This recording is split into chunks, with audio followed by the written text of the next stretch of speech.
Hey, who asked that question? Do you really think Kevin Holland can get better at wrestling in a couple months? It was you, huh? Maybe. Yeah, I know that voice. Well, summer school's over, right? I mean, I guess how does it feel now to be back in on Fight Week again? I mean, I'm out of summer school, but that doesn't mean I'm not going to college, baby. Well, tell me. I mean, how much progress has been made in this time? I don't know. Johnny Hendricks is not here. I quit working with Mindset Mike kind of close to the end just because I had to stay close to the city. Suge's over there. You can ask Suge what he thinks. But me personally, I thought I was good at wrestling before I got out wrestled by Brunson and Vittori. So hopefully it got better. Does it feel like it was the right decision to make to invest this time back in yourself? I mean, obviously you had to forego some fights, some paychecks, and that sort of thing. But does this feel like it was a good decision? I mean, at the end of the day, Dana White told me to go fix some things. So, I mean, if the boss tells you to do something, you do what the boss tells you to do if you want to keep collecting a check, right? So, I mean, I know they're all going to say I kissed them booty cheeks after this and on the interviews and stuff like that, but I really don't care. I do what I'm supposed to do so I can continue to get paid. That way I don't have to be like Luke Rockhold, retiring and then coming back because I'm broke as a fuck. You know what I mean? So, yeah.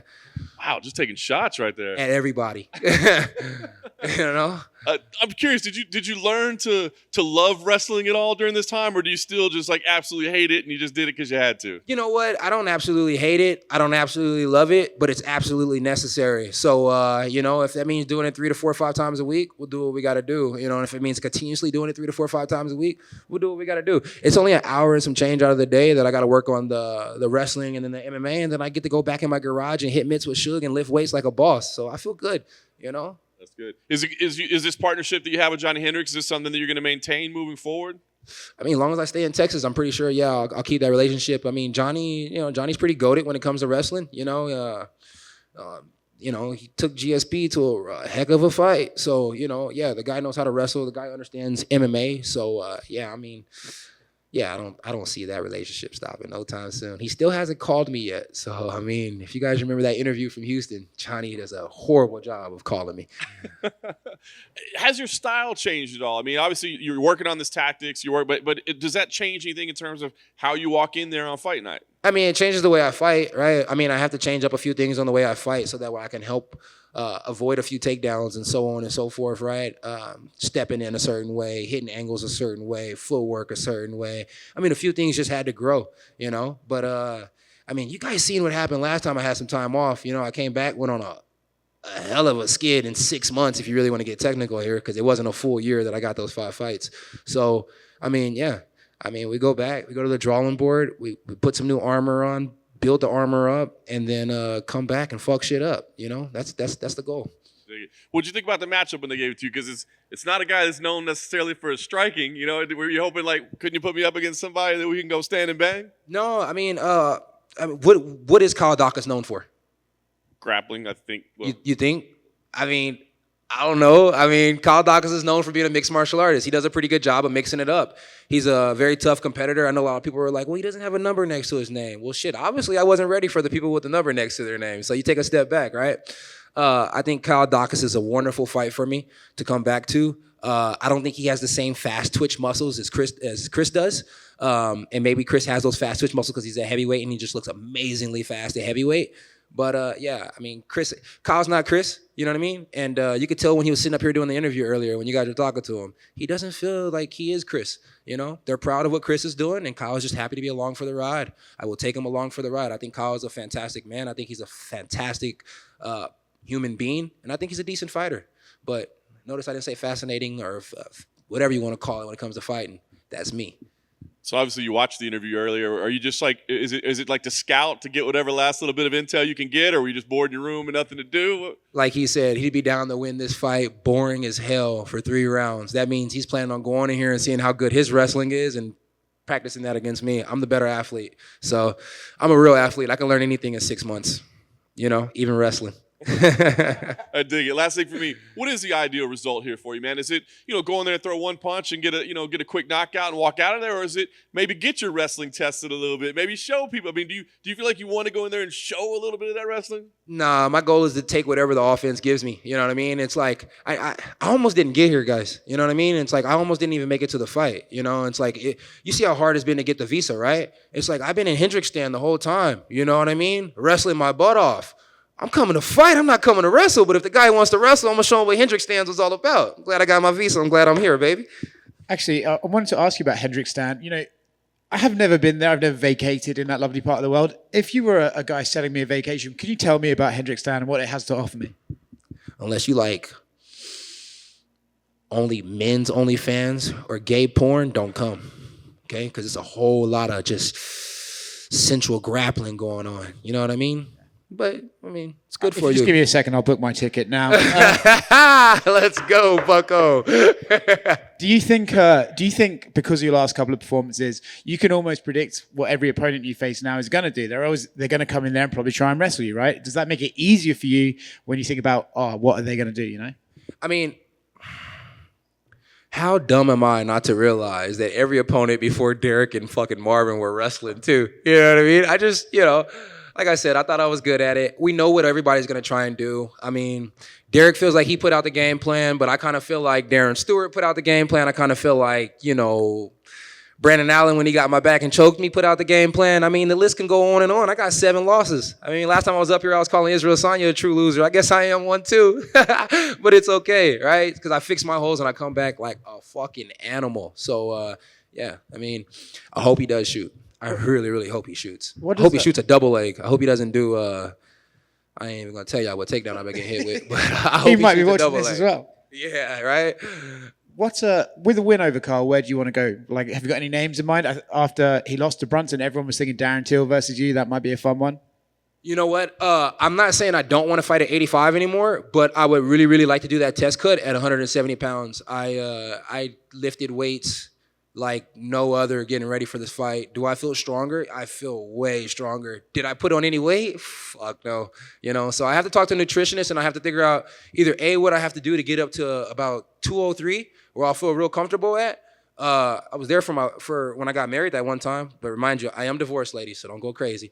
Or I got to figure out a way to keep my weight at what it is now, which is 195 pounds to 192 pounds, and then show up at fight week at about 190, drop a couple pounds throughout the week, and then hit 170. So I just have to figure it out, The future holds with whatever the UFC wants me to do. If they want me to go down and put some funk down there in that division, I'll do that. If they want me to stay up at middleweight and keep this middleweight class great, I'll do that. It's whatever they want me to do, But the thing about it is I'm down for it all, baby. Sorry to hear about the divorce, man. I mean, I've been divorced. I was just bringing it up now because they still think I'm married. I got this damn tattoo on my finger. Also, if you go down to 170, you can get that Hamzat fight. Yeah, 170 hazmat fight. Everybody thinks I'll lose to him. So, I mean, my coaches could throw some money on me and we could make the money on the back end. Good stuff. Would you ever go up and down, or would you have to stick in one of the divisions? Like if you made the decision and started cutting to do 170, is it all 170, or would you take something back up at middleweight? No, of course I would come back for rematches, and of course I'd come back for, the big one. But, it's like if they need me at 85, of course I would do it. Like I said, I'm a company man. But if I was to do 170 pounds, I would still walk around at what I'm walking around now. So it wouldn't be super hard to do 85. I mean, I know what these guys have. I know what these guys can do. The best thing they can do is lay on top of me for the whole time. So as long as I can stop that, I mean, it doesn't really matter if I'm at 70 or 85. They all fold when they hit the right hand. And I know to do what you guys do, it takes confidence through the roof. And you said, you thought you could take those guys that were at the low rank, the big rank. Was that a shock to the confidence, or is it still there? Is it still simmering underneath the surface? No, it wasn't a shock to my confidence. Just a reality check. Like, look, bro, you're good. You're really, really good. I mean, look what happened to Shabazian when he fought Till. I mean, when he fought Brunson, right?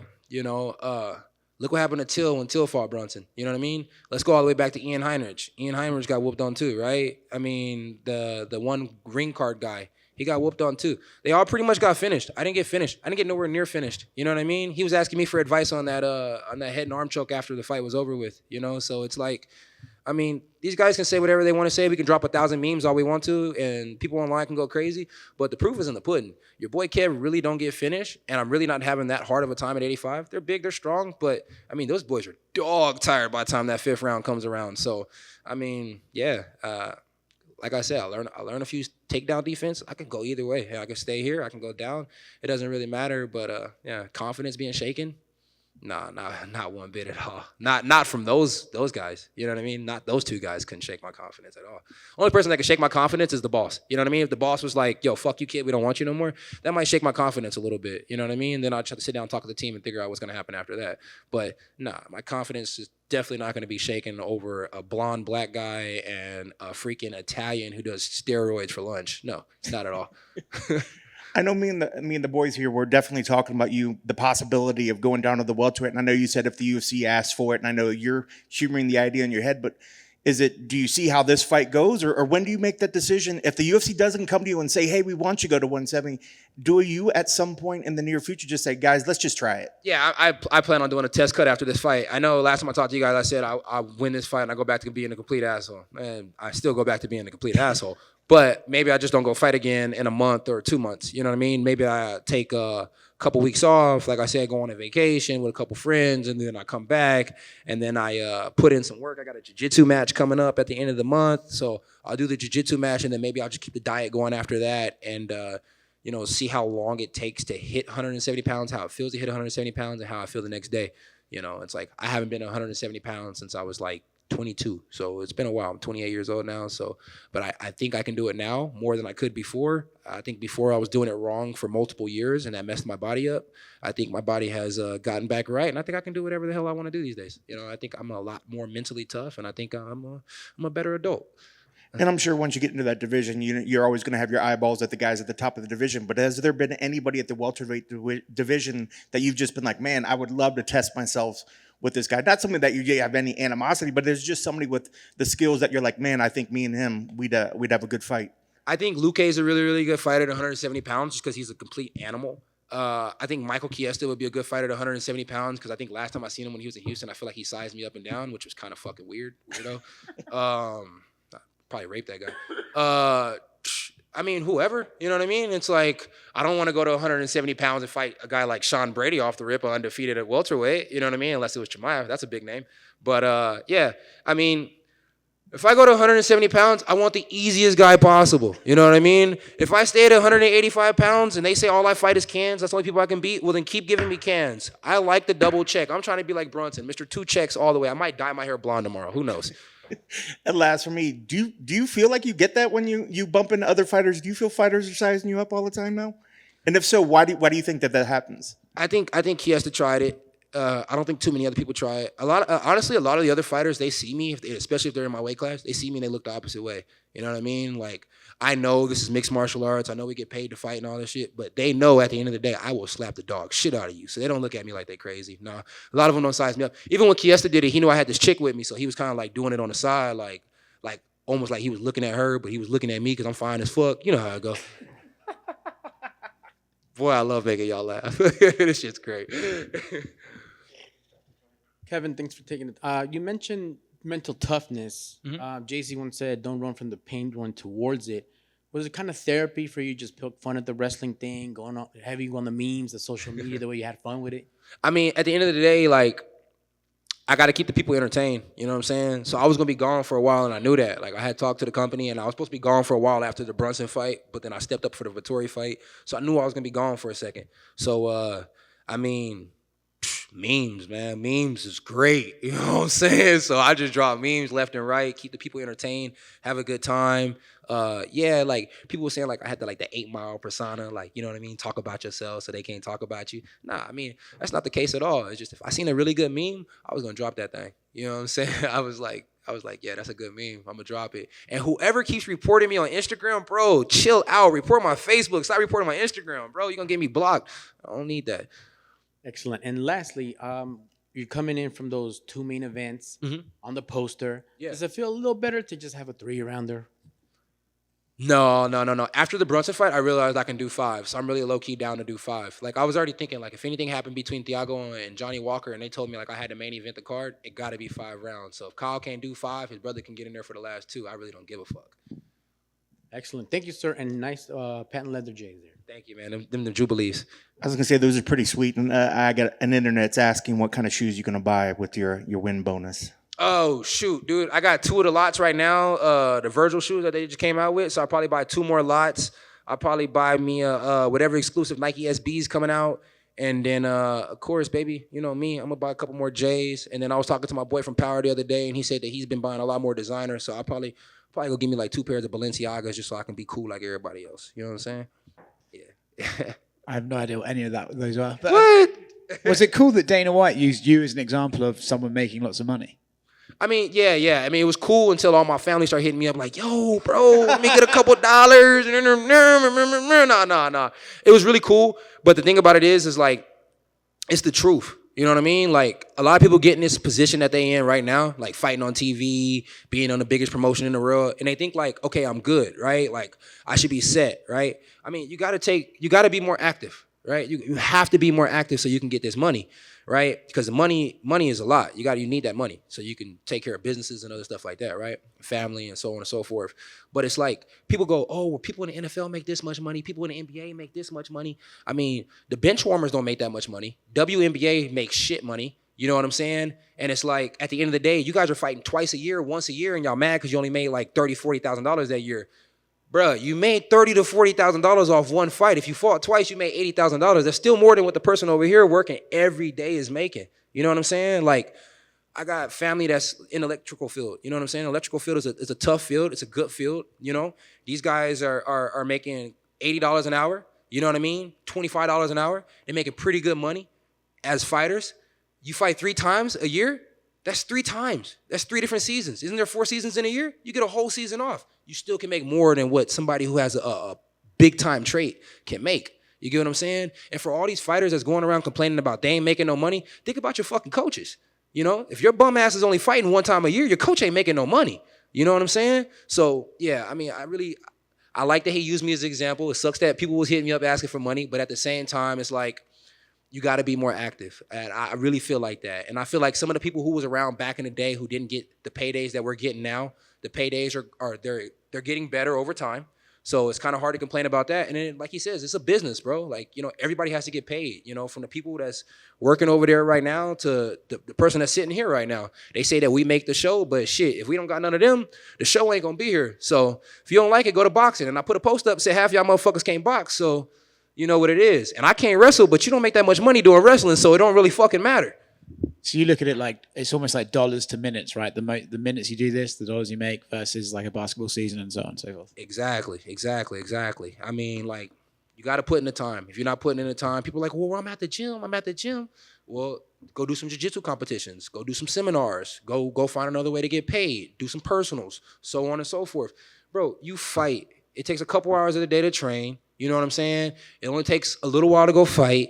You got plenty of the time to go do 1,000 other things. You know what I'm saying? Just, you got to be a little smarter. You can't complain and cry about everything. I just don't like people who bitch and moan all the time. You know what I mean? And I think that's why I go off on Luke the way I go off on Luke, is because it's like, man, you pretty, bro. Go model. Go do an OnlyFans. Go do whatever you got to do to get paid. But don't cry about this fighting shit if you ain't about this fighting shit. Period. You know? Because I fight for free. But I still want my check. We good? All right, y'all. It was fun, man. Hey, you got to ask me more than 2 questions next time. I think that's the second time you did that 2-question thing. And then you didn't ask me no questions at all. I'm firing you and you.